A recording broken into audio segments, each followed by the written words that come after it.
Cable రంగానికి అత్యాధునిక సాంకేతికతను అనుసంధానం చేయడమే లక్ష్యంగా విజయవాడలో ఎక్స్పో జరుగుతోంది.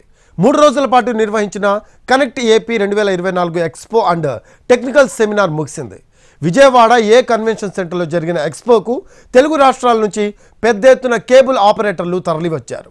కార్పొరేట్ సంస్థలకు దీటుగా కేబుల్ వ్యవస్థకు అత్యాధునిక సాంకేతికతను అనుసంధానించేందుకు వాడాల్సిన టెక్నాలజీ, తీసుకోవాల్సిన చర్యలపై కేబుల్ ఆపరేటర్లకు ప్రత్యేక శిక్షణ ఇచ్చారు. నాణ్యమైన ఉపకరణాలను రాయితీపై తక్కువ ధరలకే కేబుల్ ఆపరేటర్లకు అందించారు. పయనీర్, వి డిజిటల్, సిటీ కేబుల్ సంస్థలు స్పాన్సర్లుగా వ్యవహరించాయి. కేబుల్ ఆపరేటర్లకు నైపుణ్యత పెంచేలా శిక్షణ ఇప్పిస్తున్నట్లు స్మార్ట్ ప్లే ఎండి కిషోర్ తెలిపారు. కేబుల్ ఆపరేటర్లకు అనుకూలంగా స్మార్ట్ ప్లే టీవీ తీసుకువస్తున్నట్లు వెల్లడించారు. 250 ఛానల్స్ ఇవ్వగలుగుతున్నాం. కేబుల్ టీవీలో మా పరిధి అంతవరకు FTTHలో కానీ 250 ఛానల్స్ ఇవ్వగలుగుతున్నాం. వాళ్ళ కస్టమర్కి 250 ఛానల్స్ ఇవ్వగలుగుతున్నాం.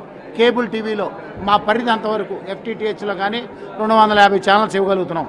కానీ వాళ్ళ OTT సర్వీసు గ్లోబల్గా కొన్ని వేల ఛానల్స్, కొన్ని వేల సినిమాలు అలా వస్తూ ఉన్నాయి. కాబట్టి కేబుల్ ఆపరేటర్ నిలబడే పరిస్థితి లేదు. కాబట్టి స్మార్ట్ ప్లే అనే టీవీని ముందుకు తీసుకొచ్చాం. గూగుల్ ప్లే స్టోర్లో డైరెక్ట్గా డౌన్లోడ్ చేసుకొని కేబుల్ ఆపరేటర్ ద్వారా మా విధానం, కేబుల్ ఆపరేటర్ ద్వారా cable operator QR code portal create చేసి కేబుల్ ఆపరేటర్ ద్వారా మా స్మార్ట్ ప్లే టీవీని డైరెక్ట్గా కస్టమర్కి అందించేస్తున్నాం.